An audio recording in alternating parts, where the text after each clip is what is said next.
Hello students, welcome again on this channel The Goal English। हम इस channel पे कुछ आज थोड़ा सा हट के बात करते हैं।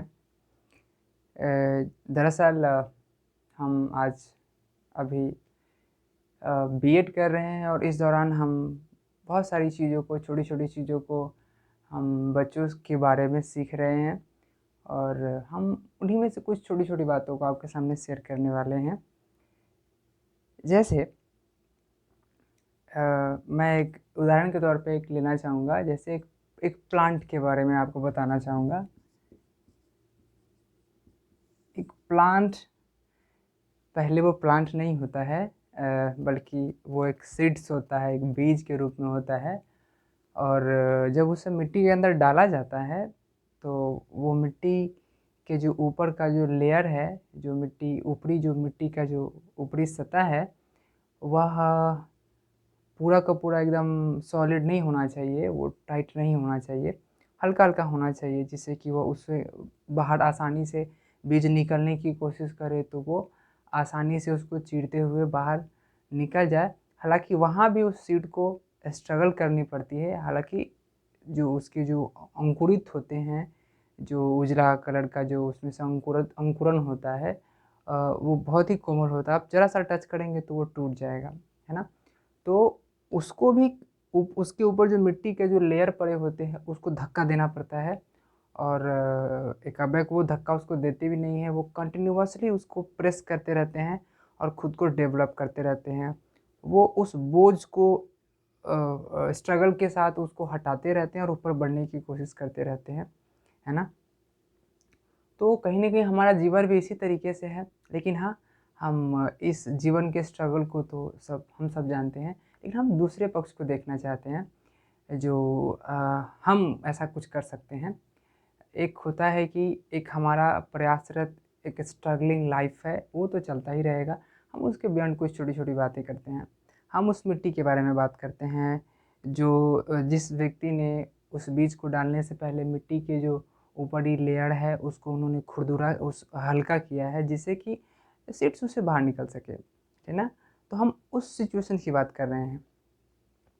दरअसल हमारे साथ होता क्या है कि जैसे हमारा जन्म होता है, बिल्कुल उस बीज की तरह जैसे हमारा जन्म होता है, जिस परिवेश में होता है, जिस आस-पड़ोस में होता है, जिस माहौल में होता है, जिस लैंग्वेज के बीच होता है, जिस तरह के सोच वाले व्यक्ति के बीच होता है, दरअसल वह जो बोई गई उसी मिट्टी की तरह है।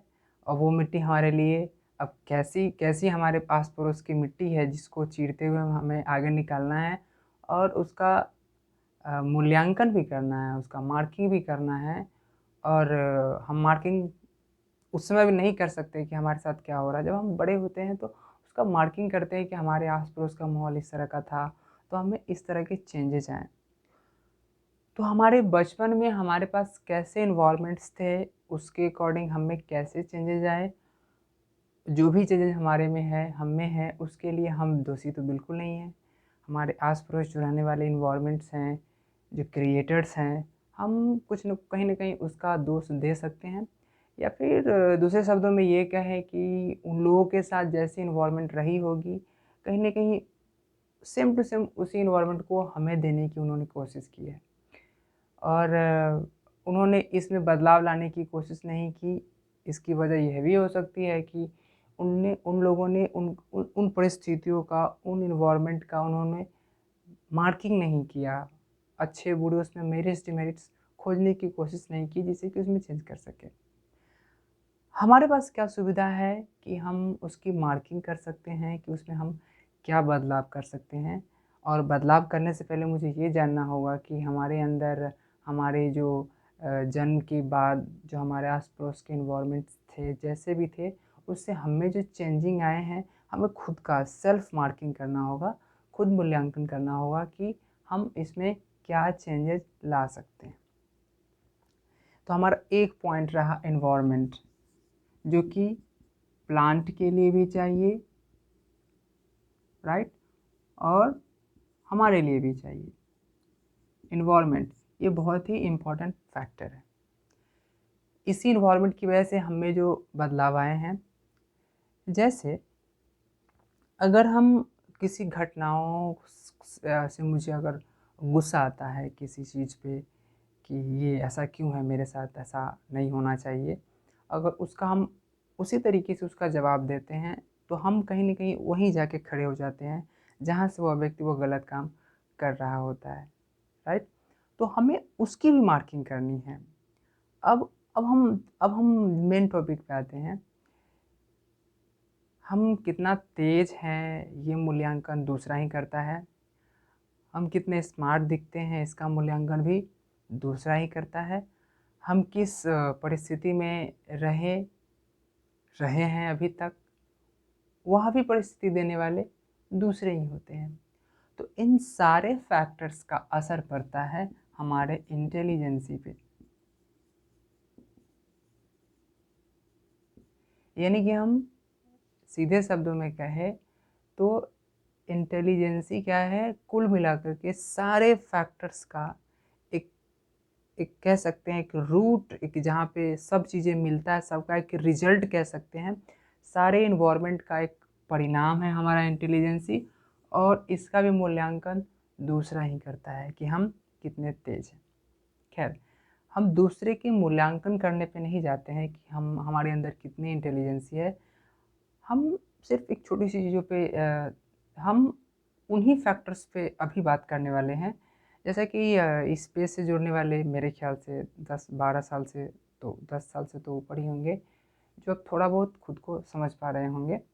तो हम अब बात करते हैं कि हम अपने आस-पड़ोस की परिस्थितियों को दोष ना दे कर के, दोष कह सकते हैं, या फिर उसके बारे में बात ना करके हम खुद की विषय में बात करें कि हम अपनी इंटेलिजेंसी को किस तरीके से देखते हैं। हम कैसे समझेंगे कि हम ज़्यादा इंटेलिजेंट है या फिर नहीं है? तो सबसे पहली बात है कि हम इंटेलिजेंसी खुद के लिए अगर कोई वर्ड का इस्तेमाल करना हो, तो हम सबसे पहले इंटेलिजेंसी वर्ड का इस्तेमाल नहीं करेंगे।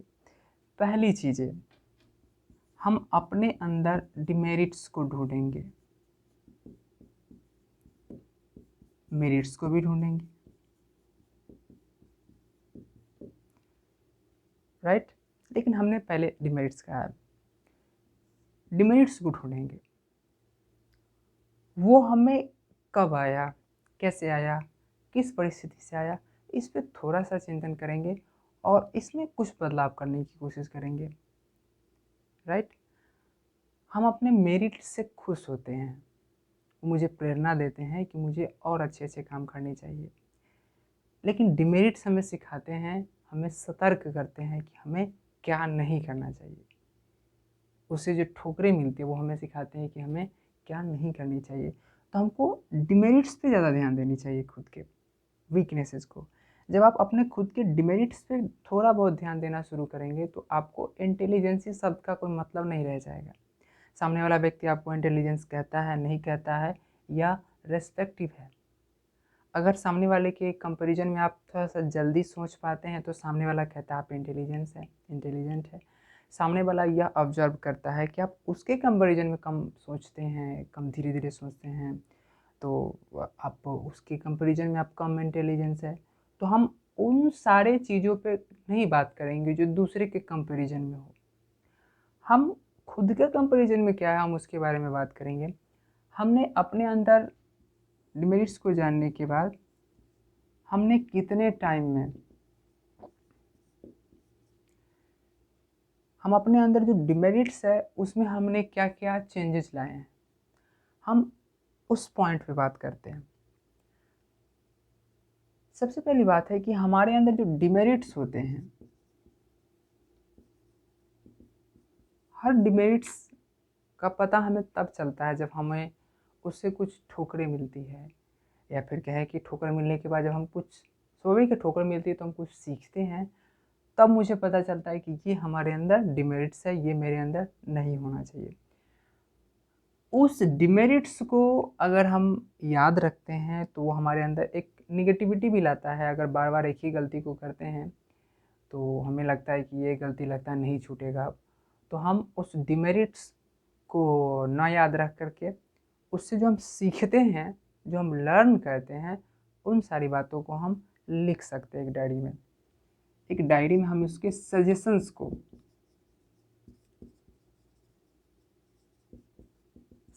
को हम लिख सकते हैं। वो सजेशंस कहीं ना कहीं उस गलती को रोकने का ही सलाह है। ये सैद्धांतिक तौर पर रोकने का तरीका आपके अपने एक्सपीरियंस के बेसिस पे है, तो ये टेम्पररी सही होगा। ये काफ़ी लंबे समय तक ये आपके जो प्रिंसिपल होंगे, जो सजेशंस होंगे, लंबे समय तक नहीं चलने वाले हैं। चलना भी नहीं चाहिए, क्योंकि समय के साथ साथ आपके जो एक्सपीरियंस हैं बढ़ते जाएंगे। तो सजेशंस किस पे बेस्ड होते हैं? एक्सपीरियंस पे होते हैं। आपके एक्सपीरियंस जितने ज़्यादा होंगे, आपके सजेशंस उतने उसमें उतनी ही प्योरिटी आती जाएगी, है ना। तो हम इस तरीके से शुरुआत कर सकते हैं।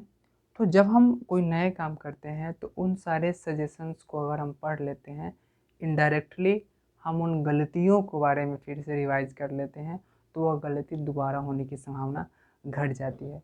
तो हम खुद को एनालाइज करके एक टाइम टू टाइम खुद में अगर थोड़ी थोड़ी भी चेंज लाना शुरू करते हैं, खुद पे एक्सपेरिमेंट करके, कहा जाता है कि व्यक्ति खुद ही बहुत बड़ा मिस्ट्री है। अगर खुद को वह जानने की कोशिश करे तो दूसरे को जानने के समय ही उसे उसके पास नहीं होगी। सेल्फ रियलाइजेशन, जिसको कहते हैं सेल्फ रियलाइजेशन, ठीक है। तो इस तरीके से हम हमारे साथ जो पहले घटी घटना हुआ है उनमें बदलाव नहीं कर सकते, लेकिन अब जो हमारे साथ घटने वाली है, हम उनमें थोड़ी बहुत चेंजेस ला सकते हैं। एक तो हमारा ये पॉइंट हुआ, और दूसरा हम थोड़ा बहुत, अगर हम कितना भी कहें कि हम दूसरे से प्रभावित ना हो इंटेलिजेंसी को लेकर के लिए, लेकिन थोड़ा बहुत हम हो ही जाते हैं। तो आपके तेज होना या ना होना सिर्फ आप पे डिपेंडेबल नहीं है। जैसा कि हमने पहले भी कहा, आपके साथ आपके कैसे टीचर मिलते हैं इस बात पर भी डिपेंड होता है। आप किस तरह के स्कूल में पढ़े हैं, उसके इन्वायरमेंट्स कैसे हैं, उस पर डिपेंड होता है। आपके फ्रेंड्स कैसे रहे हैं, उस पर डिपेंड्स होता है। तो इन सारी छोटी छोटी बातों को आप अगर ध्यान में रखते हैं तो ये सारी चीज़ें उस पर डिपेंड होती है। तो आप, और जैसा कि हमने कहा कि हम बीएड कर रहे हैं तो हमें छोटी छोटी चीज़ें पढ़ाई भी जाती है। और एक साइकोलॉजिस्ट का कहना है कि व्यक्ति की उसके इन्वायरमेंट को चेंज करके, उसकी परिस्थिति को चेंज करके उसमें बहुत सारे बदलाव ला सकता है। जैसे एग्जांपल के तौर पे मान लीजिए एक वेल मेंटेन्ड फैमिली से एक बच्चे को उठाइए और वैसे जगह पे उसको डाल दीजिए जहाँ पे उसको किसी तरीके की सुविधाएं नहीं मिलने वाली है, और ना ही बोलने के अच्छे ढंग वहाँ है, कोई परिस्थिति अच्छी नहीं है वहाँ पे। उस बच्चे को वहाँ रख दिया जाए, और उसी फैमिली से एक बच्चे को, और दूसरे कंडीशन में एक गरीब फैमिली का बच्चा ले लीजिए, या फिर सो कॉल्ड उसकी जो इन्वायरमेंट है वो अच्छे नहीं है, उसको उठा करके किसी अच्छे जगहों पर डाल दीजिए जहाँ की इन्वायरमेंट, जहाँ की मोरलिटी जहाँ पे है, मोरल वैल्यूज की जहाँ पे कदर होती है, वहाँ रख दिया जाए। तो स्वाभाविक सी बात है कि दोनों में चेंजेस आते हैं उसके इन्वायरमेंट के अकॉर्डिंग। तो ये इन्वायरमेंट का हम पे बहुत असर पड़ता है। तो हम खुद के लिए सूटेबल इन्वायरमेंट को चुनें, खुद को सेल्फ रियलाइज़ करें, अपने डिमेरिट्स के बारे में सोचें, आत्मचिंतन करें, सेल्फ रियलाइजेशन करें। तो हम अपने जो कुल मिलाकर के खुद में हम इम्प्रूवमेंट ला सकते हैं। फिर मिलते हैं नेक्स्ट वीडियोज़ में। Thank you.